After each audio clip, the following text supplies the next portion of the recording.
recordando, bueno, todo se supone que es importante, evidentemente, pero uno es recordar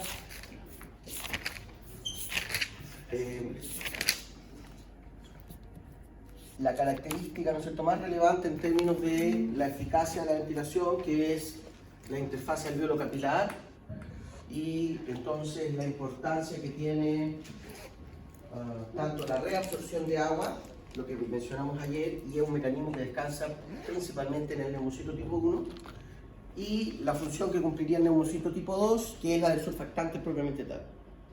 ¿Ok? Entonces, de nuevo, una pregunta clásica de esto es esa, digamos, ¿cómo contribuye el neumocito tipo 1 y tipo 2 a ser más permisivo el sistema al paso a la difusión del oxígeno? Neumocito tipo 1 con la estrategia de la reabsorción de agua, ¿ok? Que es exactamente, recuerden, es analógicamente igual a la reabsorción de sodio y por arrastre de agua en el tubo proximal. Y la contribución del neumocito tipo 2 es el surfactante, ¿ok? Y aquí de nuevo, ojo como, digamos, lo que tienen que recordar siempre, cómo uno adecua el lenguaje en virtud del análisis que está haciendo. Lo correcto siempre va a ser decir que no hay agua aquí, ¿no es cierto? Es decir, que el ambiente es seco, que la presión oncótica en el capilar pulmonar es mayor que la hidrostática, porque esa, recuerden que siempre en ciencia vamos a ocupar lenguaje simple para poder explicar el fenómeno. Entonces la primera aproximación es decir eso. Es aquí la presión finalmente es centrípeta y por lo tanto se mantiene seco el alveolo. Porque con esa assumption con ese supuesto vamos a poder explicar más fácilmente todo. Pero si lo que se quiere es adentrarse más, y eso ya es medio fisiopatogénico, ¿no es cierto? Lo correcto sería si, como en toda la vida no es tan absoluto, hay algo de agua, el punto es que se reabsorbe toda. Pero esa peliculita de agua permite de hecho en parte poder diluir y distribuir el surfactante, etcétera, etcétera, etcétera. ¿Ya? Para que lo tengan presente. Y lo otro que también es necesario que tengan claridad, que sean no solo que lo entiendan, sino que sean asertivos en explicarlo, es el análisis básico de lo que estamos viendo en el registro espirométrico, ¿ya? De los volúmenes desplazados, el volumen en reposo, ¿no es cierto? Mientras más sea el periodo de habituamiento del paciente con la espirometría, más asertivo es el cálculo del volumen corriente, por lo tanto de la frecuencia y del volumen minuto del gasto respiratorio en reposo. El ciclo forzado, ¿no es cierto?, de inspiración máxima forzada y expiración máxima forzada nos va a dar, ¿no es cierto?, un indicador de cuál podría ser el gasto respiratorio en máximo ejercicio, ¿no es cierto? Por lo tanto, ahora esta frecuencia multiplicada por la capacidad vital funcional nos debiera apuntar, ¿no es cierto?, a decir, bueno, esto es reposo, esto es el máximo trabajo, y podríamos cuantificar entonces el ingreso de oxígeno al sistema, etcétera, etcétera, ¿ya? Y los volúmenes residuales, bla, bla, bla. Y el otro aspecto, no voy a repetir todo lo que hablamos, pero el otro aspecto era recordar, ¿no es cierto?, las características de nuestro sistema, ¿no es cierto?, respiratorio, de que durante el primer segundo, el primer volumen desplazado, el sistema trabaja óptimamente, ¿ya? Ok, lo que vamos a hablar ahora principalmente ya es el transporte de los gases, ¿no es cierto?, en el intercambio gaseoso, el oxígeno, el CO2. Y aquí un aspecto de nuevo que es importante, probablemente lo conocen, pero es bueno recordarlo, ¿no es cierto?, es la ley de Dalton, es decir, que en una mezcla de gases, la presión atmosférica, siempre vamos a asumir nivel del mar, 760 milímetros de mercurio, esa presión es la suma de la presión de todos los gases que componen la mezcla. Entonces, de nuevo, si la presión atmosférica o barométrica, como quieran decirle, es 760 milímetros de mercurio o TOR, o como quieran llamarlo, la presión parcial de oxígeno va a ser 760 por el 20%, la de nitrógeno va a ser 760 por 0,8, etcétera, etcétera, ¿no es cierto? Eso es importante recordar ¿no es cierto?, la presión parcial, porque la presión atmosférica, es decir, de la columna de aire que nos aplasta en la atmósfera, la suma no cambia. Entonces, si hay más aire, perdón, si hay más compuestos en la mezcla, uno tiene que ir restándoselo al resto. ¿Ok? Es lo que mencionábamos ayer. Entonces, si la presión de oxígeno es más o menos 150, 152, lo que sea, milímetros de mercurio, cuando entra al sistema y sabemos que la presión de vapor de agua es más o menos 45-50 milímetros de mercurio, tenemos que restarle eso al cálculo que estamos haciendo. ¿Sí? Entonces, y de nuevo, muchas veces cuando se hacen estudios como el de la capacidad pulmonar total, que yo les contaba que uno puede hacerlo con helio, con argón, uno tiene que considerar la presión de ese nuevo gas en la mezcla y por lo tanto hay que recalcular las presiones de todos los restos de los gases. ¿Ya? Pero en general, entonces, bueno, ahí están los valores. Para simplificar un poco, vamos a decir que la presión parcial de oxígeno es un 20%, 20-21%, no hay ninguna diferencia. ¿Ya? Entonces, básicamente, nitrógeno y oxígeno.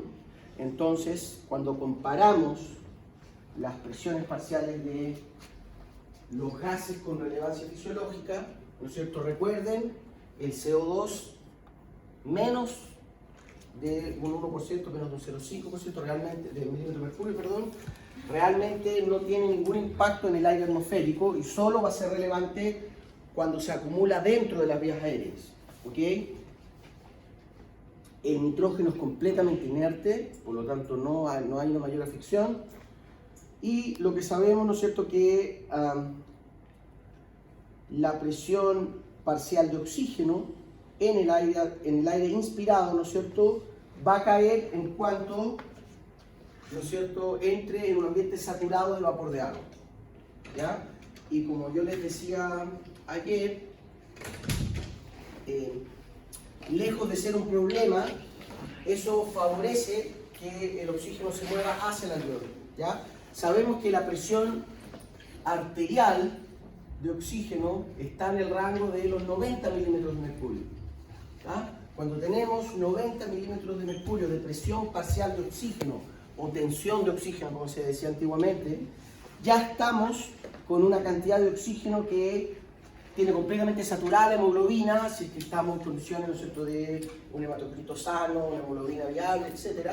Y por lo tanto, cualquier presión de oxígeno inspirado por sobre los 90 mililitros de mercurio, la verdad que no nos afecta. ¿Ya?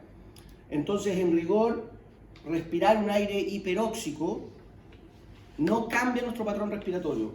¿Sí? A veces cuando uno hace, que yo puede hacer los experimentos, uno ve que hay una hipoventilación, porque los quimiorreflejos actúan para ambos lados, pero en la práctica lo que hay que saber es que siempre que estemos por sobre la presión arterial, por sobre los 90 milímetros de mercurio, eso ya estamos en el techo de la capacidad. Nuestro sistema es muy eficaz. Recuerden, tenemos millones de eritrocitos por ml, por centímetro cúbico de sangre, 5 a 6 millones. Cada uno tiene una gran cantidad de hemoglobina, cada molécula de globina tiene 4 sitios de unión con el oxígeno. La constante de disociación de la hemoglobina con el oxígeno está en el rango de los 40-50 milímetros de mercurio, por lo tanto no hay ningún problema con que el oxígeno caiga un par de milímetros de mercurio desde que entra, ¿no es cierto?, desde la atmósfera a las cavidades aéreas. ¿Ya? Y por lo tanto, realmente el problema es cuando el aire, cuando por ejemplo estamos en altura, y ahí sí la presión atmosférica puede caer, qué sé yo, ¿saben cuál es el cerro más grande de Chile? Pero técnicamente la cumbre está en Argentina. Pero uno que es casi el mismo, el Nevado Ojos del Salado, que es 6.000, casi 7.000 metros, es realmente un cerro imponente, y ahí la presión parcial, la presión barométrica, la presión atmosférica cae a la mitad. En vez de ser 760 milímetros de mercurio, la columna de aire que tenemos encima, si estamos 7 kilómetros más arriba, es literalmente la mitad. Y por lo tanto, la presión de oxígeno, en vez de ser 150, va a ser 60 milímetros de mercurio. Y ahí sí va a ser relevante porque va a estar por debajo de la capacidad máxima de transporte, y ahí sí vamos a ver inmediatamente hiperventilación. Y por eso, para subir, ¿no es cierto?, alturas mayores de 6.000 metros sobre el nivel del mar, en general se hace con oxígeno asistido, ¿no es cierto? Y es con aire comprimido, que está relativamente con una mezcla de gas de oxígeno al 20%, pero en un aire comprimido, precisamente para mantener la presión que necesitamos, ¿ok? Pero en general, como yo les decía, aquí lo importante es recordar entonces, de nuevo estoy poniendo harta leyenda para que tengan los datos, ¿no es cierto? El gasto respiratorio o ventilación minuto es el parámetro relevante, ¿no es cierto? La estrategia va a ser cuánto aire desplazamos en cada ciclo y cuántas veces, ¿no es cierto?, repetimos ese ciclo por unidad de tiempo. Como les digo, lo canónico es asumir que nuestro volumen corriente es más o menos medio litro desplazado. Sabemos que durante un ejercicio moderado, caminar, ¿no es cierto?, corriendo a la sala, porque están altamente motivados por aprender, puede pasar inmediatamente a ser 2-3 litros de aire desplazado, ¿ok? Y además la frecuencia respiratoria puede aumentar casi al triple, por lo tanto efectivamente el gasto respiratorio puede, ¿no es cierto?, aumentar, siempre se dice que aumenta entre 10 a 15 veces, es decir, el gas, si nosotros estamos diciendo, recuerden que nuestro gasto cardíaco en nuestra persona típica de 70 kilos es más o menos 5 litros por minuto, el gasto respiratorio es más o menos 6 litros por minuto, si uno hace el cálculo, y el gasto respiratorio en ejercicio moderado se empina por sobre los 90 litros por minuto, ¿ya? Pero aquí, evidentemente, como yo les decía, el aspecto relevante es el intercambio gaseoso, es decir, que el oxígeno pasa al territorio capilar. Entonces, en nuestro sistema, lo voy a hacer muy simplón,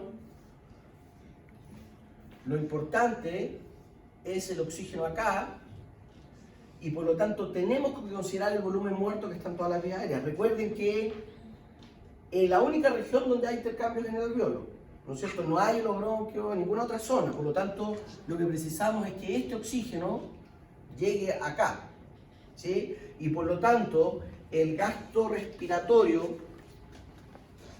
el cálculo del volumen minuto, debiera considerar este volumen muerto, el volumen residual que tenemos, ¿sí? Por lo tanto, cuando estamos hablando de ventilación afectiva, que es la ventilación alveolar, el gasto alveolar básicamente es exactamente lo que estamos diciendo, la frecuencia, pero ahora es el volumen corriente menos este volumen muerto, ¿sí?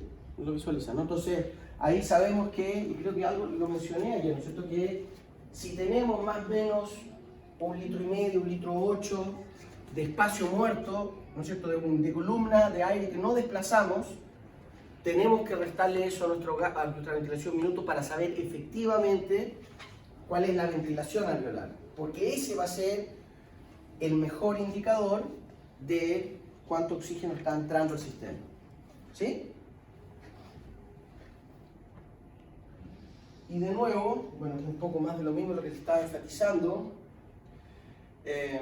Lo que nosotros vamos a asumir es, por simpleza, ¿no es cierto?, nitrógeno 80%, oxígeno al 20%, en rigor es 78, 20, y el 1% es el resto de los gases, argón, helio, CO2, pero realmente son vestigiales, asumiendo una calidad del aire razonable, que no es un buen supuesto claramente en nuestras ciudades. Y en general, solo para que no se vayan a confundir, muchas veces se habla de las fracciones de la mezcla de gases o de las presiones parciales. Nosotros lo vamos a ir viendo en términos de las presiones parciales, y eso, como recién lo mencionamos, ¿no es cierto?, es básicamente, dada una presión atmosférica, hay que multiplicarlo por el porcentaje de lo que estamos hablando, ¿sí? Y así podemos calcular las presiones de los gases efectivas, ¿ya? Porque lo que sabemos que en condiciones control, como estamos mencionando, la presión atmosférica evidentemente no cambia, pero en un país como nosotros, ¿no es cierto?, efectivamente sí uno puede cambiar lo que yo les mencionaba de los trabajos con Klaus Bern del grupo de fisiopatología de la Chile, de fisiopatología respiratoria, que es el que quienes contribuyeron a describir la hipertensión arterial pulmonar, ¿se acuerdan que esto lo mencionamos? Es decir, en estos regímenes de trabajo en las mineras, sobre todo en Antofagasta, que viven a nivel del mar y pasan 7 días a 4.000 metros de altura, vuelven. Entonces, lo que sabemos es que en condiciones de hipoxia, ¿no es cierto?, de bajo oxígeno ambiental, tenemos la hipoxia aguda, que sería la hipoxia producto del ejercicio, por ejemplo, pero dentro de la hipoxia crónica está lo que es la hipoxia intermitente y la hipoxia crónica continua. Y la hipoxia crónica continua es relativamente subsanable por los mecanismos que tenemos. ¿A qué me refiero con hipoxia crónica continua? Que si, qué sé yo, usted se va a ir a La Paz o al Tíbet o a Quito, que sé yo, no se me ocurre otra ciudad alta, rápidamente uno se adecua. Entonces uno ve que los primeros mecanismos son, aumenta la ventilación, ¿no es cierto?, aumenta el volumen desplazado, pero también hay incremento de la eritropoyetina, del hematocrito, todo lo que se conoce como eventos de adaptación a largo plazo. Y en general eso no hay ningún problema, uno se adecua y recuerden que esa es una estrategia, lo mencionamos creo en algún momento, es una estrategia que se ocupa, ¿no es cierto?, en entrenamiento, ir a, justo antes de una gesta deportiva, ir a la altura, esa climatización nos aumenta el hematocrito, la capacidad de transporte del oxígeno, después cuando bajamos a nivel del mar, tenemos mayor capacidad de transporte, ¿ok? Pero la hipoxia crónica intermitente es muy dañina, que es estar básicamente subiendo y bajando, porque se conocen dos casos intermitentes, porque aquí lo que está detrás de esto es isquema reperfusión. ¿Se acuerdan lo que mencionábamos? Que, ¿no es cierto?, que casi tan dañino, no sé si la verdad, dañino como la hipoxia es, una vez que tenemos un escenario hipóxico, cuando vuelve el oxígeno, genera mucho estrés oxidativo. ¿Y qué es lo que sabemos? Que en el territorio cardíaco la abarcamos bastante bien porque hay mucha mitocondria, el escenario es constantemente isquémico y se generan estas hiperemias, ¿okay? Por lo tanto el sistema responde muy bien a esta situación. Pero en el territorio pulmonar no tenemos esa capacidad de protección reductora o antioxidante, como se dice, y por lo tanto es más susceptible al daño. ¿Okay? Y por lo tanto hay un alto grado de hipoxia, de hipertensión arterial pulmonar. Y el otro escenario que es mucho más común que estas dinámicas de estar trabajando en altura, etcétera, etcétera, es lo que ocurre cuando hay apnea obstructiva del sueño. Cuando se pegan, ¿no es cierto?, esas roncas que uno queda así, y que generalmente la relación con obesidad es muy clara, ¿no es cierto?, o con consumo de alcohol, esa gente asquerosa que toma alcohol, el alcohol que es un relajante muscular, uno generalmente tiene obstrucción de las vías aéreas por el relajo de la musculatura, claro, cuando uno toma como cosacos. Pero en esos patrones, y estos son estudios que están súper bien cuantificados, la gente que ronca habitualmente, que tiene apnea del sueño, ¿no es cierto?, que queda en apnea y se pega esos suspiros grandes, es el equivalente desde el punto de vista del estrés oxidativo de subir 3 o 4 veces en la noche a la Concagua. Así de estresante es para el sistema. Entonces, evidentemente, una persona que tiene apnea obstructiva del sueño está sujeta a episodios de isquema de reperfusión muy intenso, y eso, entonces, lejos de tener un sueño reparador, ¿no es cierto?, capaz que descanse y se relaje, pero le generó un montón de estrés al sistema, ¿ok? Y de nuevo, como yo les digo, lo que vamos a asumir ahora es, evidentemente, presión atmosférica o barométrica, como sale aquí, a nivel del mar, pero recuerden que, particularmente en nuestro país, hay hipoxias hipováricas, precisamente por las alturas distintas que hay en nuestros asentamientos humanos, ¿ya? Entonces, lo que nos interesa en términos de el intercambio gaseoso es poder determinar la presión parcial que vamos a observar en el alveolo. ¿Tá? Entonces, de nuevo, para poder ir determinando las presiones de oxígeno, recuerden, lo que hemos mencionado, tenemos que restarle primero, la primera consideración es el vapor de agua. Recuerden lo que hemos dicho siempre, que nuestro desecho metabólico va a ser CO2 y agua, por lo tanto va a haber una tendencia que se acumule el CO2 y el vapor de agua en las vías aéreas, y por lo tanto para el cálculo de la presión alveolar tenemos que hacer esa consideración, ¿no es cierto? Y por lo tanto la presión del oxígeno inspirado tenemos que considerar el vapor de agua, y también tenemos que considerar lo que se conoce como el cociente respiratorio, que es cuánto CO2 estamos produciendo por el oxígeno consumido. ¿Ya? Entonces, de nuevo, si lo que no es suficiente con determinar la presión de oxígeno atmosférica de oxígeno va a estar en el rango de los 100, ¿cuánto le hemos dicho? 150, ¿no? Pero esta es la que nos interesa, ¿no es cierto? Y en esta hay que considerar el vapor de agua que hay en las vías aéreas, y además que hay CO2 entrando a la cámara, ¿no es cierto? Y por eso arrancamos la sesión recordando la ley de Dalton, que si ahora hay un nuevo gas en la mezcla, también hay que restárselo para poder calcular la presión alveolar de oxígeno, porque esa es la que va a determinar la eficacia del intercambio. ¿Ok? Entonces, cuando hablamos de la presión alveolar de oxígeno, hay que considerar el vapor de agua y hay que considerar básicamente el estado metabólico del paciente. Porque evidentemente, si estamos hablando, por ejemplo, de una persona con hipertiroidismo, el cociente respiratorio va a ser mayor, va a haber una mayor producción de CO2 y por lo tanto va a haber menor presión alveolar de oxígeno. ¿Esas consideraciones son porque los gases ocupan el espacio o porque aparte dificultan el intercambio, o sea, el ingreso de... Porque ocupan el espacio.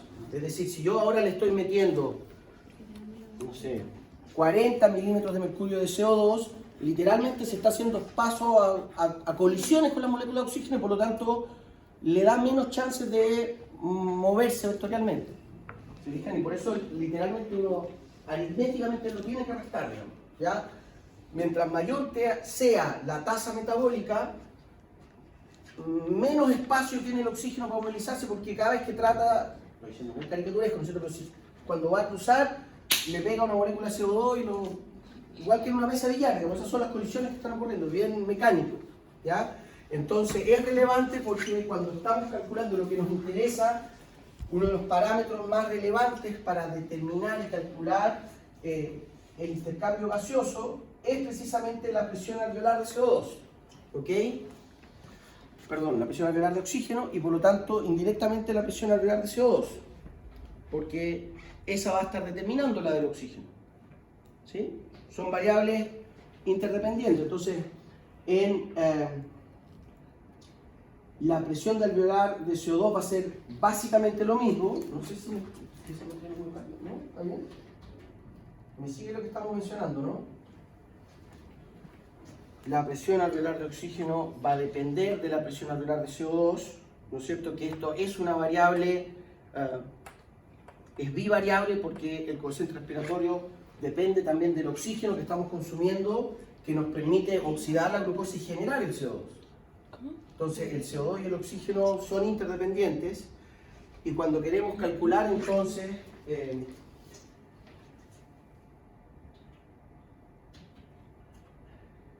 la ventilación alveolar, que esto es lo que yo quiero llegar, ¿no es cierto?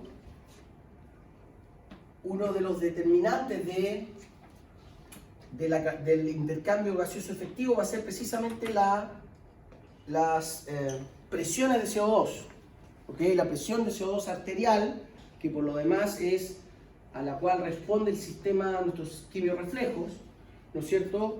Va a estar determinada por la tasa metabólica y de manera homeostática por la ventilación alveolar. ¿Sí?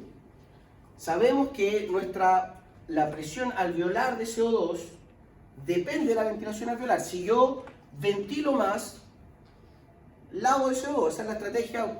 Ustedes mismos lo mencionaron de manera rústica algunos, pero la estrategia, ¿no es cierto?, la primera línea de defensa a la acidosis es la hiperventilación refleja. ¿Sí? Entonces, eso es lo que nos está mostrando esto. Que la presión alveolar de CO2 depende de la ventilación alveolar. Evidentemente depende de nuestro metabolismo. Y en esta, si se fijan en esta figura, tenemos dos escenarios. En un metabolismo en reposo y en un metabolismo en ejercicio moderado. ¿Tá? Entonces, evidentemente uno tiene que posicionarse en uno de los escenarios para que no haya dos variables, ¿no es cierto? Pero para que no nos vayamos confundiendo, la presión alveolar de CO2, que va a determinar, ¿no es cierto?, la eficacia de la entrada de oxígeno, de lo que más depende es del metabolismo. ¿Sí? Eso todos lo tienen claro, ¿no es cierto? Sabemos que, asumiendo el consumo energético, bla, bla, bla, nosotros generamos en promedio un cuarto, es como 250 ml, un cuarto de litro de CO2 por minuto. ¿Ya? Eso es, si estuviésemos midiendo con un electrodo de CO2, ¿no es cierto?, es el flujo de CO2 que podríamos observar. ¿Ya? Y sabemos que la presión alveolar, esto, quiero irme lo más lentamente posible porque aquí siempre se confunden. ¿Ya? No confundir las presiones alveolares con las arteriales. ¿No es cierto? La presión alveolar de CO2 depende de la presión arterial de CO2, porque evidentemente la presión alveolar de CO2 va a depender de cuánto CO2 está llegando por la sangre, ¿ok? Y la presión arterial de CO2 depende del metabolismo. Entonces, en condiciones de reposo, sabemos que la presión alveolar de CO2 es más o menos 40 milímetros de mercurio. ¿Ok? Ese es el set point, la variable, el rango fisiológico. ¿Ok? Entonces, en esas condiciones, en una persona sana, que está produciendo un cuarto de litro de CO2 por minuto, ¿ok?, debiéramos estar viendo una ventilación alveolar en el rango más o menos de 5 litros por minuto. Básicamente nuestro gasto respiratorio que estamos mencionando, ¿sí? Gasto respiratorio general, 6 litros por minuto. Si le descontamos el volumen muerto, está entre 5 y 4,8 litros por minuto. ¿Ok? Y evidentemente,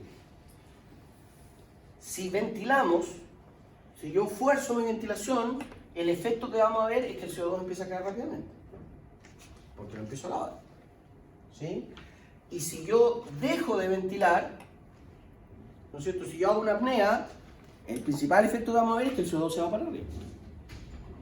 ¿Sí? Entonces, lo que más va a determinar que es bastante intuitivo, me imagino, ¿no? Pero lo que más determina la presión alveolar de CO2 va a ser el patrón ventilatorio. ¿Sí? Mientras más ventilo, más barro con el CO2.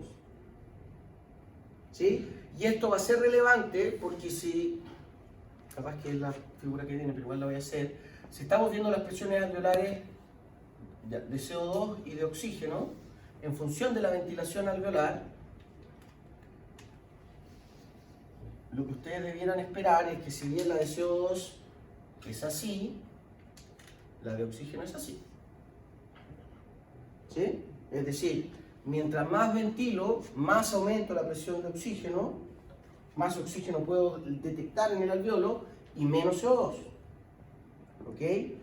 Pero lo importante considerar, algo que creo que lo habíamos mencionado, es que nuestros quimiorreflejos, el reflejo del cuerpo carotídeo, el callado aórtico y el bulbo raquídeo, los quimioreceptores centrales, son más sensibles al CO2 que al oxígeno.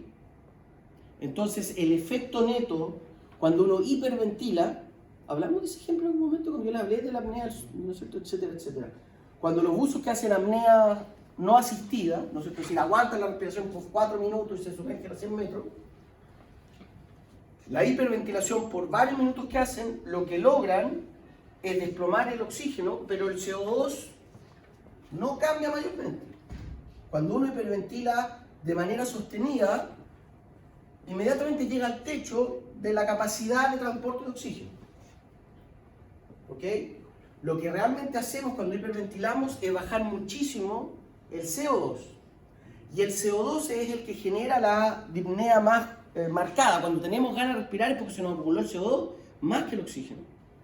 Y eso se demuestra porque si uno hace la hiperventilación y aguanta el aire, de hecho uno aguanta mucho más el aire si hiperventila, y no es porque se llene de oxígeno, sino que está tan bajo el CO2 que no despierta las alarmas. ¿Sí? Y por cierto, entonces, ¿qué es lo que pasa durante el ejercicio? Se aumenta la tasa metabólica, lo que ustedes debieran visualizar es que la curva se corre a la derecha. ¿Ok? Se corre a la derecha y eso implica que para poder mantener nuestro valor de referencia de presión alveolar de CO2 en el rango de 40 milímetros de mercurio, ahora en vez de una ventilación de 4,85 litros, tenemos que estar ventilando 3 veces más. ¿Sí? Entonces, de nuevo, ¿cómo se vería esto? En un hipertiroidismo se corre a la derecha. En un hipotiroidismo se corre hacia la izquierda. Y hay hipoventilación. ¿Sí? Siempre pasa lo mismo. Aquí está la esquinita que lo dice. En condiciones de ventilación normal, es pésimo concepto. De ventilación en reposo, el set point es básicamente 40 milímetros de mercurio, presión parcial de CO2, 95, 100 milímetros de mercurio de oxígeno. ¿Ok? Basta esa pequeña diferencia de oxígeno, ¿no es cierto?, de 10 milímetros de mercurio para que el oxígeno se mueva hacia el capilar. Recuerden que en el movimiento del oxígeno capilar nos interesa la presión parcial de oxígeno, no las presiones totales. ¿Ok? Entonces podríamos tener dos compartimentos con una membrana permeable que este tenga mayor presión total que este, pero si aquí hay más oxígeno, el oxígeno se va a mover para allá. ¿Ok? Entonces recuerden que en términos de la difusión, y esto se aplica para cualquier soluto, etcétera, etcétera, es su gradiente de concentración. ¿No es cierto? El sodio se mueve adentro de la célula, lo explicamos por su gradiente electroquímico, independiente de las cargas totales que haya. Aquí es lo mismo. Puede haber más presión en un compartimento, pero si hay menos oxígeno, el oxígeno se va a mover hacia donde están menos concentrados. ¿Ya? Entonces esta es la clásica curva de el efecto del trabajo mecánico, el trabajo ventilatorio sobre las presiones alveolares de los gases. Si yo respiro, si yo hiperventilo, aumento el oxígeno, disminuyo el CO2. ¿Tá? Y concomitantemente con disminuir el CO2, estoy alcalinizando la sangre. ¿Ok? Pero de nuevo entonces, cuando tenemos a alguien con insuficiencia respiratoria, cuando uno está resfriado, etcétera, hay mayor resistencia en las vías aéreas, la curva, ¿no es cierto?, se desplaza. Entonces estamos con un patrón de hipoventilación y por lo tanto inmediatamente ustedes debieran apostar a que hay menos oxígeno en el alveolo y más CO2. ¿Sí? Muy bien. Miren, aquí están de nuevo los valores, de hecho, los valores sí, ¿ven? Presión arterial de oxígeno, 90 milímetros de mercurio. Eso es más o menos lo que asumimos. Entonces, la gradiente de oxígeno desde el aire a la tráquea, descontamos la presión parcial de vapor de agua, ¿no es cierto?, el decaimiento propio de la distancia que hay desde el compartimento alveolar hasta que la hemoglobina acompleja el oxígeno, cae un 10% más y tenemos una presión arterial de más o menos 90 milímetros de mercurio. Sabemos que la presión parcial de oxígeno en la sangre venosa está en el rango de los 35-40 milímetros de mercurio. Por tanto, ese es el rango efectivo de presiones parciales de oxígeno que vemos en una persona. ¿Ya? Sabemos que nuestras respuestas a la hipoxia arrancan con presiones parciales de oxígeno de más o menos 40 milímetros de mercurio. Es decir, cuando la presión parcial de oxígeno en la sangre arterial es tan baja como 40 milímetros de mercurio, uno ve inmediatamente una respuesta hiperventilatoria. ¿Sí? Y con el CO2, como les digo, lo que sabemos es que es 40 milímetros de mercurio en el alveolo porque arterialmente es 40 milímetros de mercurio. Entonces tener 23 miliequivalentes litros de ion bicarbonato disuelto en la sangre, por el balance propio de la ecuación, se transforma en CO2, ¿no es cierto? Y por lo tanto es la presión arterial de CO2 la que determina la presión alveolar de CO2. En cambio, la presión arterial de oxígeno depende de la presión alveolar de oxígeno, porque está entrando por ahí, ¿no? Y esto, bueno, es la consideración de los vapores de agua, etcétera, etcétera. Entonces, es importante determinar que lo que precisamos, ¿no es cierto?, es, si sabemos que en la sangre la presión parcial de oxígeno es 40 milímetros de mercurio, quiere decir que necesitamos estar siempre por sobre ese valor, porque eso ya representa el paso de la sangre por los territorios que consumieron oxígeno. ¿Sí? Por lo tanto, cualquier valor efectivo del delivery de oxígeno al órgano tiene que estar por sobre ese valor. ¿Ok? Entonces, la disminución de la presión de oxígeno en el aire hacia la tráquea está dada por la presión del agua, de vapor de agua. Del vapor de agua. El principal efecto sobre la presión parcial de oxígeno del vapor de agua es a nivel alveolar, pero ya apenas entra al sistema respiratorio inferior, ya hay cierto empuje. Ya en la zona nasal el vapor de agua es menor, ¿ok? Pero sí ya hay un desplazamiento y esas pequeñas diferencias se explican por eso. ¿Y en qué momento se vuelve relevante la presión de CO2? ¿También en los alveolos? También en los alveolos en el contexto que va a empujar a la presión de oxígeno. Entonces, de nuevo, si usted está midiéndole el patrón ventilatorio a una persona con hipertiroidismo, esto en vez de ser 40 puede ser tranquilamente 60 milímetros de mercurio, aumentar un 50%. Y por lo tanto, si la presión atmosférica es 760, a la presión de oxígeno tenemos que calcularle restando la presión de vapor de agua y la de CO2. ¿Sí? Pero ciertamente ahí el efecto del CO2 es dual porque minimiza la presión parcial de oxígeno, pero además por el concepto de la acidosis respiratoria. ¿Sí? Ese es el efecto lo que está generando, porque como vamos a ver también eso modifica, modifica la afinidad de la hemoglobina por el oxígeno. ¿Ya? Que es lo que vamos a ver. Esto no se lo voy a ni mencionar porque lo vimos cuando hablamos de la circulación menor. ¿Se acuerdan? La lógica de, esto es un esquema del Berni, ¿no es cierto? Que si hay un alveolo, imaginemos que hay una broncolatación, inflamación y está poco oxigenado, lo que vemos inmediatamente es la vasoconstricción y se va regulando la relación entre la ventilación y la perfusión. ¿Sí? ¿Se acuerdan que lo habíamos mencionado? No quiero ver en más detalle, pero sí quiero ya que hablemos de la hemoglobina entonces. Porque, a ver, primero de las cosas que hay que recordar, lejos el mecanismo de transporte de oxígeno en la sangre es la hemoglobina. En el caso del CO2, recuerden, es el bicarbonato. También existe el dióxido de carbono acomplejado a la hemoglobina, pero lejos la manera más efectiva de transportar el CO2 es la conversión a ion bicarbonato, etcétera, etcétera. ¿Ya? Pero en términos de la hemoglobina, ¿qué es lo que hay que recordar, ¿no es cierto? Es la característica que tienen, ¿no es cierto?, estos grupos M. La hemoglobina, no sé si conocen, se acuerdan o lo han visto alguna vez, la molécula de clorofila. ¿Han visto alguna vez la molécula? Es casi idéntica a la molécula de hemoglobina, pero en vez de acomplejar el oxígeno, empieza a complejar el cloro u otros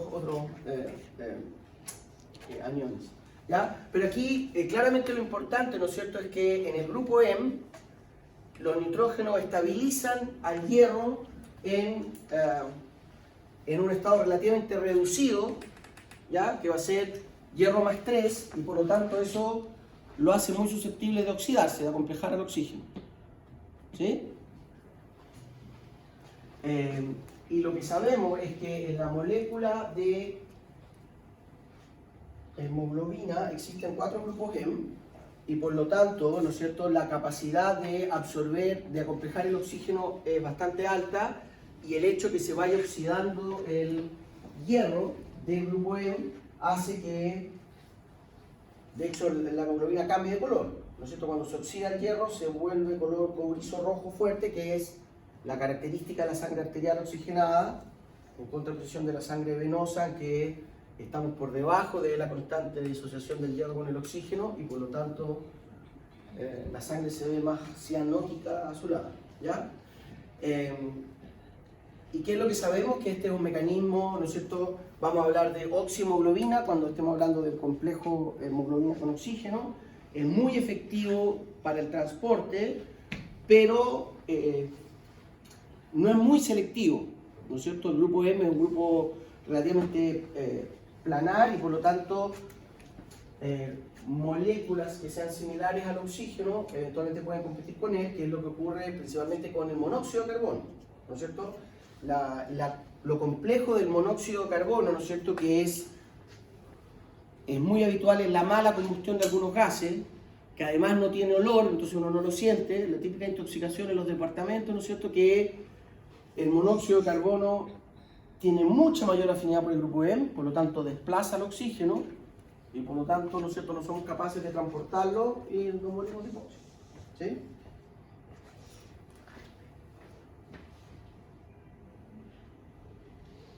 Miren, entonces, cuando hablamos de nuestra capacidad de transporte de oxígeno, en general se visualiza desde el aspecto de entrega de oxígeno más que del transporte. Es decir, uno habla de la curva de disociación de la oxihemoglobina, porque realmente lo que nos interesa es cuando el oxígeno se suelta de la hemoglobina y se lo entregamos, qué sé yo, a riñón, al territorio encefálico, etc.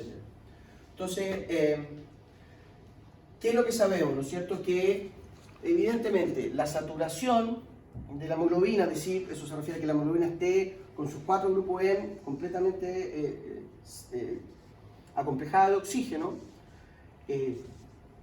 va a depender de la presión de oxígeno, evidentemente, ¿ya? La curva es una curva sigmoidea, tiene la unión del oxígeno a la hemoglobina tiene cooperatividad positiva, ¿se acuerdan de eso? Es una regulación alostérica positiva, es decir, el primer oxígeno que se une a uno de los 4 sitios expone los otros. Entonces, literalmente la hemoglobina se le une a la primera molécula y se abre. Entonces, cada vez se va haciendo más fácil que se una el segundo, el tercer y el cuarto oxígeno. Y por eso uno ve que la pendiente va aumentando, ¿no es cierto? Entonces, se une el primero, el segundo, el tercero, y se va empinando la curva hasta que ya satura completamente. ¿Ok? Entonces, eso explica la curva sigmoidea, ¿no es cierto?, de saturación de la hemoglobina en virtud de la presión de oxígeno. ¿Ok?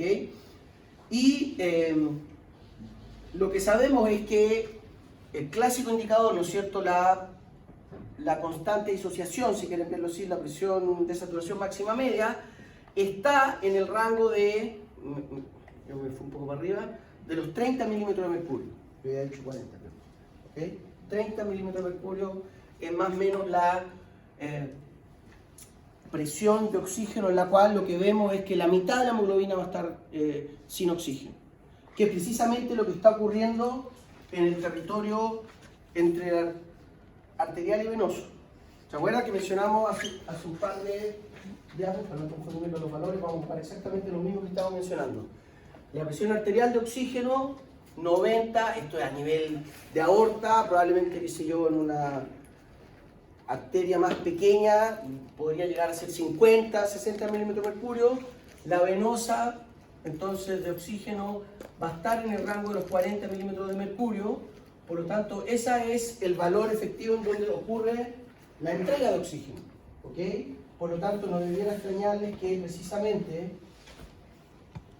lo que estamos viendo es que en el territorio arterial, donde las presiones de oxígeno están en este rango, ustedes debieran esperar que la saturación de la hemoglobina sea casi completa. ¿Sí? Entonces, como la manera de fisiológicamente analizar la curva es, ¿no es cierto? Esta sería la presión alveolar, básicamente, grandes arterias, arterias más pequeñas, y cuando ya estamos llegando al territorio venoso, estamos cayendo por debajo de la constante disociación de la hemoglobina, y por lo tanto el oxígeno va a tender a soltarse. Y que es el escenario ideal, porque precisamente esta es la presión, más o menos la presión de oxígeno que va a haber en el territorio capilar. Un poquito mayor que 40 milímetros de mercurio. ¿Sí? ¿Lo ven, no? Entonces, si esto es la sangre venosa, aquí estaremos más o menos en la capilar, es decir, a medida que nos vamos acercando al territorio capilar, estamos en un ambiente en que es más fácil encontrar la hemoglobina soltando el oxígeno. ¿Ok? Y ya en los territorios venosos y de vuelta, ¿no es cierto?, qué sé yo, aurícula derecha, lo que deberíamos esperar es que esté como disóxido de hemoglobina o de efectón, es más fácil decir, hemoglobina. ¿Sí? ¿Se entiende eso, no? Entonces, capaz que esta se la tenía mostrado primero, ¿no es cierto? Hay algo de oxígeno libre, pero en esta curva lo que estamos viendo es el oxígeno total, el oxígeno disuelto, menos del 1%, o sea, esto lo que quiero enfatizar es que todo el oxígeno se mueve por hemoglobina, ¿ya? Cuando hablamos de la presión parcial de oxígeno en la sangre arterial, es el oxígeno que está complejado con la hemoglobina, no es oxígeno disuelto. ¿Sí? Dígame. ¿Por qué no desplazaríamos a la izquierda? Eso es lo que vamos a ver ahora, pero hay distintos eventos cuando hay aumento de temperatura, cuando distintos escenarios, cambia la afinidad de la hemoglobina por el oxígeno. ¿Ok? Entonces, ¿cuáles son los principales variables que afectan la afinidad de la hemoglobina por el oxígeno? El principal es el CO2, es lo que se conoce como el efecto Bohr. Cuando hay más CO2, se pierde afinidad por el oxígeno. Estoy hablando siempre de la hemoglobina. ¿Ya? Cuando hay más CO2, la curva se corre a la derecha. Y eso es una buena cosa, porque si estamos con más CO2, soltamos el oxígeno antes. ¿No es cierto? Si tenemos, imagínense de nuevo, un escenario muy hipertiroidismo, o un ejercicio, ¿no es cierto? En el ejercicio va a haber mayor CO2 y más temperatura. ¿Ok? Y en ese escenario, la hemoglobina tiende a soltar antes el oxígeno. Y eso es una buena cosa porque nos hace entregar el oxígeno antes. En una situación que si estamos produciendo más CO2 porque estamos consumiendo más oxígeno. ¿Sí? No hay posibilidad de estar aumentando el CO2 si no estamos quemando oxígeno, si no estamos oxidando glucosa. ¿Ok? Entonces, ojo con verlo como uno tiende a pensar que si se perdemos afinidad, el sistema es menos efectivo, pero en realidad lo que nos interesa es que el sistema se ajuste al requerimiento. Entonces, en ese contexto, está bueno que la curva se corra a la derecha, que el oxígeno pierda afinidad porque suelta el oxígeno antes. ¿Sí? Pero en casos, en algunos escenarios patológicos en fiebre, lo que ocurre, ¿no es cierto?, es que eventualmente el CO2 estamos normocárnico, pero si hay un aumento de temperatura discreto, recuerden que una fiebre puede ser 1 o 2 grados por sobre el promedio, pero también perdemos eficacia en el transporte del oxígeno. Y ahí sí que uno ve, y se hace más notorio en los niños, las niñas, que cuando están con fiebre alta tienden a hiperventilar, ¿no? ¿Ok? Porque sueltan un poquito antes el oxígeno y por lo tanto necesitan ventilar un poco más para cumplir con los requerimientos. ¿Ya? Y en contraposición, ¿no es cierto?, cuando hay una hipotermia, cuando hay una hipocapnia, después de hiperventilar, lo que vemos, ¿no es cierto?, que la curva se desplaza hacia la izquierda, es decir, aumenta la afinidad del oxígeno por la hemoglobina. ¿Sí?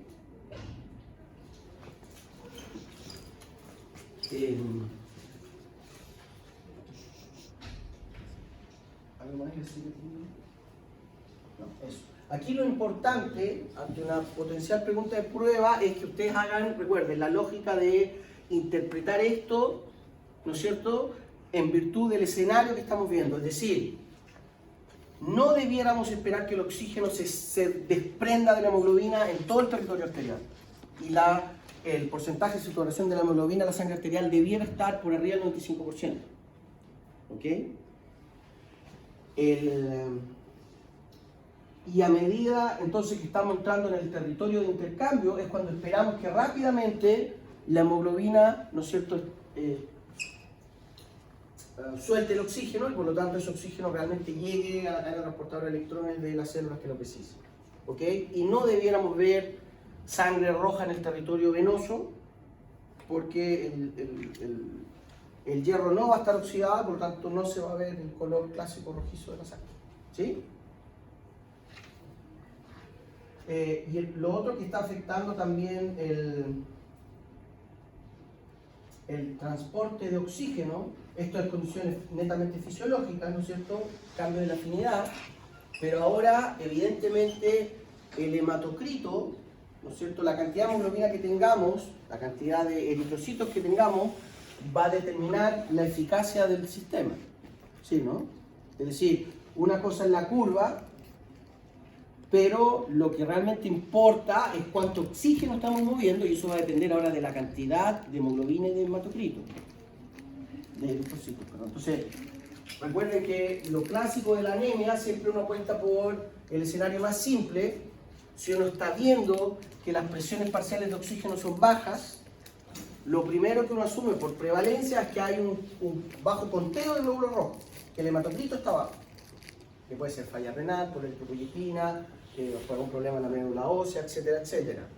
Pero también puede darse el escenario, es menos prevalente, pero ocurre, ¿no es cierto?, que el paciente tenga su hematocrito normal y lo que tiene es poca hemoglobina expresada. Es decir, el glóbulo rojo tiene poca hemoglobina y eso es indistinguible en la curva de saturación, digamos. Lo que vemos es que cambia el transporte de oxígeno en la sangre. ¿Sí, no? ¿Lo visualizan eso? ¿Ok? Entonces, en términos de el corrimiento de la curva a la derecha o a la izquierda, depende netamente de la afinidad de la hemoglobina por el oxígeno. La eficacia real de transporte de oxígeno va a depender de la cantidad de hemoglobina que tengamos. ¿Sí? Y eso es lo que va a estar determinado por, ¿no es cierto?, finalmente lo que interesa, que es el transporte de oxígeno a través de la sangre arterial. ¿Sí?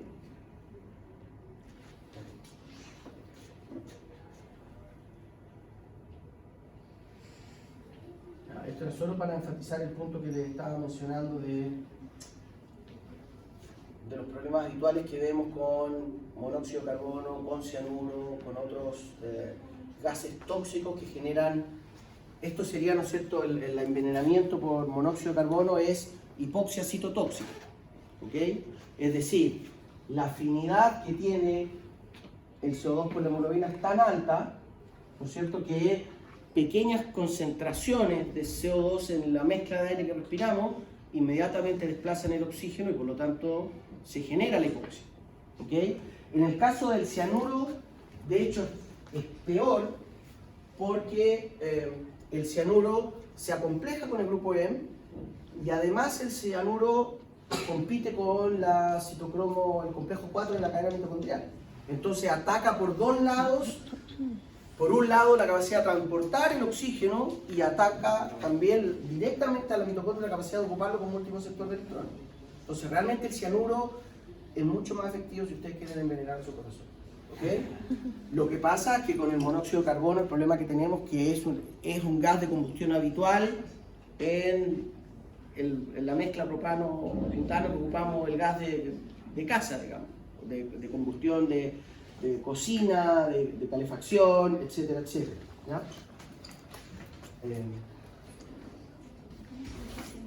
Miren, entonces cuando hablamos ahora del transporte de CO2, ¿ya? Si bien sabemos que hay cierto porcentaje del CO2 que es transportado por la hemoglobina, ¿ya? Entonces, al igual que el monóxido de carbono, el dióxido de carbono también se acompleja, pero en menos de un quinto, un 20%. El 20% del CO2 se mueve por hemoglobina, pero lejos lo más relevante va a ser el ion bicarbonato, recuerden. Ya esto, de nuevo, lo quiero enfatizar porque es de los errores comunes que uno ve cuando tiene que hacer estos análisis de las pruebas, ¿no? Entonces, el CO2 tiene capacidad de unirse con la hemoglobina y de hecho, recuerden, no solo se une, sino que disminuye la afinidad en lo que se conoce como efecto Bohr. El CO2 disminuye la afinidad de la hemoglobina por el oxígeno, ¿ok? Que ese efecto es mucho más importante que competir por la unión con el grupo, ¿ya? No es que, lo he puesto en algún lado, pero lo he puesto, no es que el CO2 y el oxígeno se unan al mismo sitio y haya una competencia. Aparte no lo había puesto.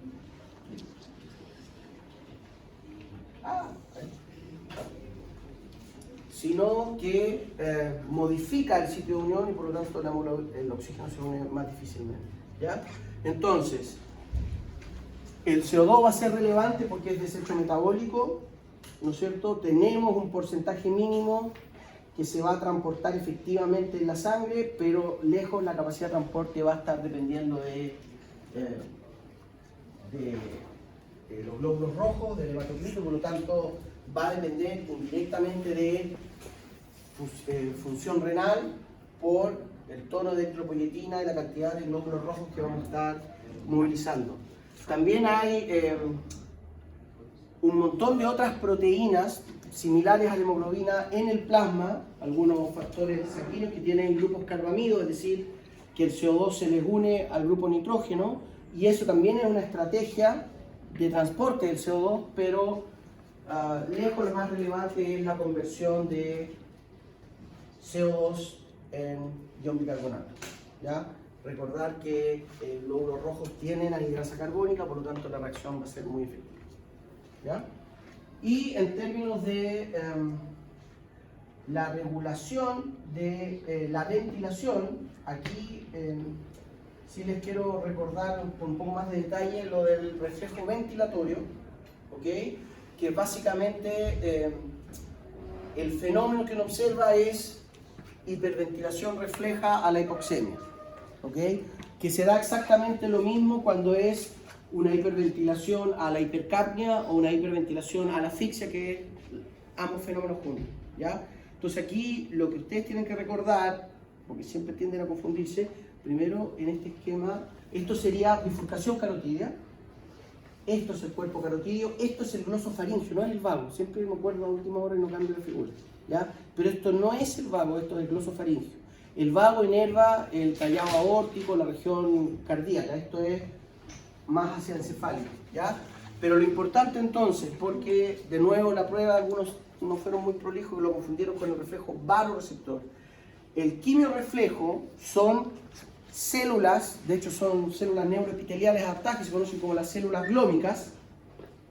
Entonces el cuerpo carotidio, cuando uno lo ve, es muy parecido a un racimo de uvas, son muchas células que la característica que tienen es que responden, y por eso se llaman quimiosensoras, a los cambios en oxígeno, CO2, etcétera, etcétera, ¿ya? Entonces, ¿qué es lo que sabemos? Que en estas células glómicas que están, ¿no es cierto?, literalmente sensando la presión parcial de oxígeno y CO2 en la sangre arterial que va al territorio encefálico, tienen canales de potasio sensibles al oxígeno. Y aquí, de hecho, hay dos mecanismos importantes, porque son dos tipos de canales de potasio sensible a oxígeno. Uno, que es muy parecido a la respuesta de oxígeno que se ve en los vasos de la circulación menor, que son canales de potasio que tienen un grupo M. Entonces, al igual que la hemoglobina, tienen la capacidad de unir el oxígeno a través de una proteína accesoria, que sería este complejo M, y eso genera que se cierre el canal, se depolariza la membrana, canales de calcio tipo L, entra calcio y se libera, se secretan neurotransmisores, que en el caso del reflejo carotidio son principalmente acetilcolina y ATP. Aquí se ocupa el ATP como neurotransmisor. ¿Ok? Es una cotransmisión. Y el otro tipo de canal es un canal de potasio de fuga que es sensible a ATP. ¿Ok? Entonces eso se ha demostrado porque, y no es raro que en nuestro principal mecanismo de detección de oxígeno, la célula exprese dos canales distintos que sensan el oxígeno. Porque eso nos da, cuando hay un mecanismo reverberante, nos da una mayor seguridad de que va a funcionar el sistema. Dicho de otro modo, sería raro que algo tan esencial como la respuesta hiperventilatoria refleja descanse en un y solo un tipo de canal. Entonces tenemos este canal y el canal de potasio. Estos son canales de potasio de fuga, independientes de potencial. Están todo el rato abiertos, están definiendo el potencial de membrana de la célula. Entonces, ¿y esto cómo se ha descrito? Porque cuando se acuerdan cuando hablamos de los registros de voltage clamp y que uno podía sacar el patch y tener el canal único, etcétera, ¿se acuerdan algo de eso? Cuando uno hace registro de estos canales, ¿no es cierto? Y yo pongo una pipeta acá y saco la pipeta, entonces me quedo, ojalá que me sigan con lo que estoy diciendo. Aquí está el canal y lo saco de la célula. Hay un tipo de canal que tiene el M, el grupo M, sigue respondiendo al oxígeno. Entonces uno ve que el canal efectivamente es sensible al oxígeno. ¿Se fijan lo que estoy diciendo, no? En cambio, el canal de potasio de fuga, cuando uno lo saca y le pregunta al canal solito, le baja el oxígeno, no responde. Y lo que sabemos, para hacer la historia corta, que ahí lo que ocurre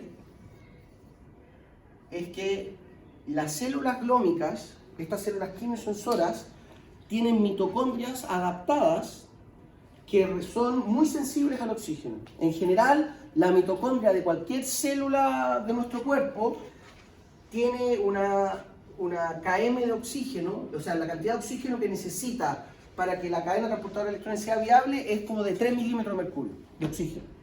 ¿Ok? Y con esa presión parcial de oxígeno estamos completamente muertos.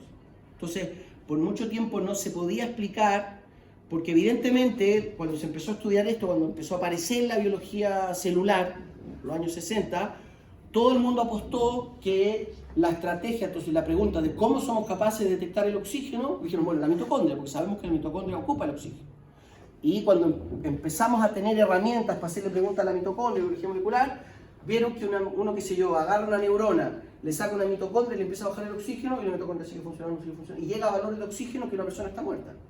Entonces no podía explicarse con la cadena transportadora de electrones de oxígeno de la mitocondria.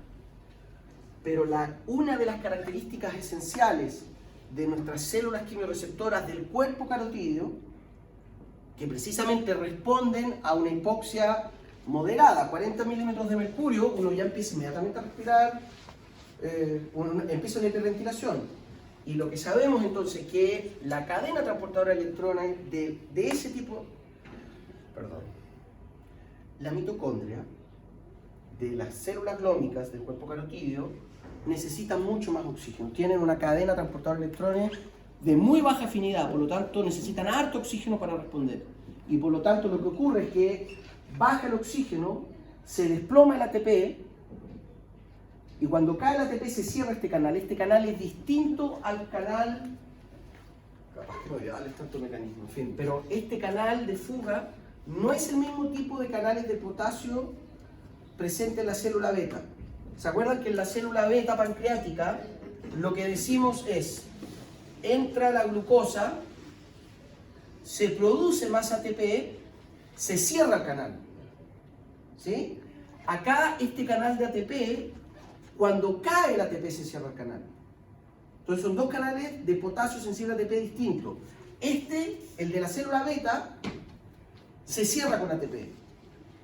El de nuestro quimiorreflejo carotídeo se abre con ATP. Entonces cuando estamos normóxicos, estamos produciendo ATP constantemente y por lo tanto el canal de fuga está abierto y la célula está hiperpolarizada y no libera neurotransmisores y no se gatilla el reflejo ventilatorio.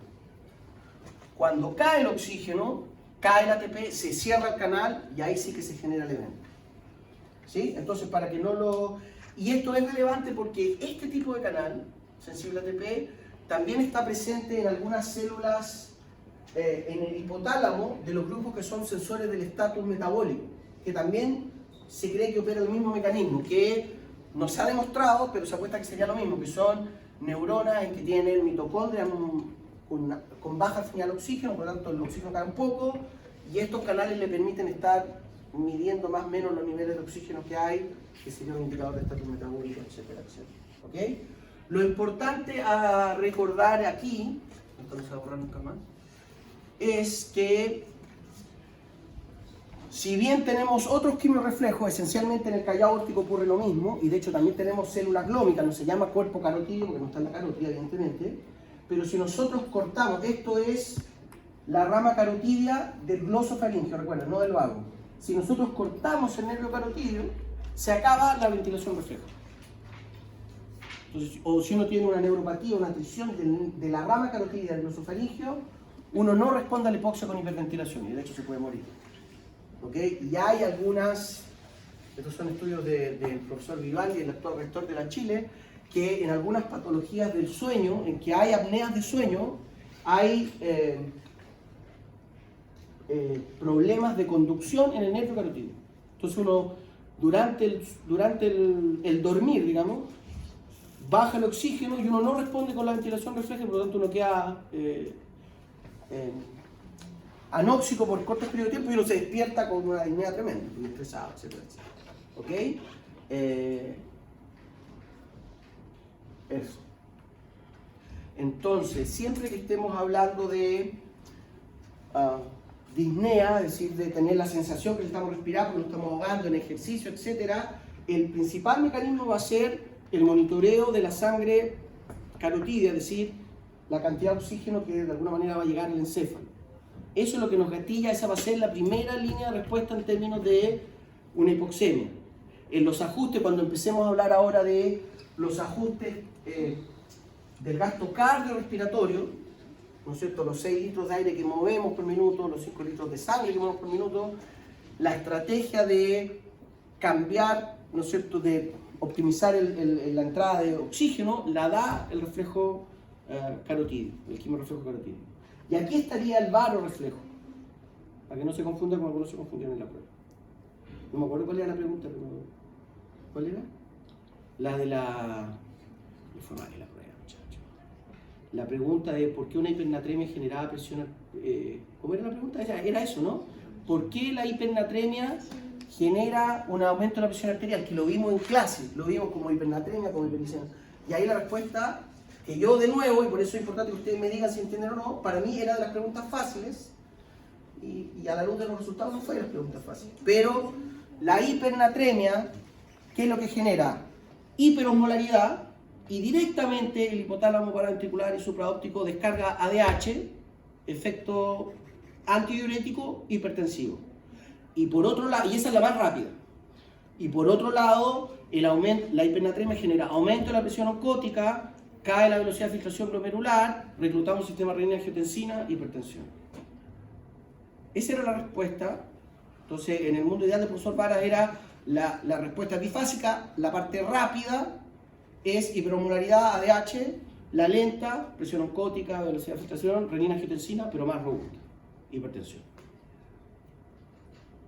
Y fueron poquitos los que le afinaron bien a eso, ¿eh? Hay que decir.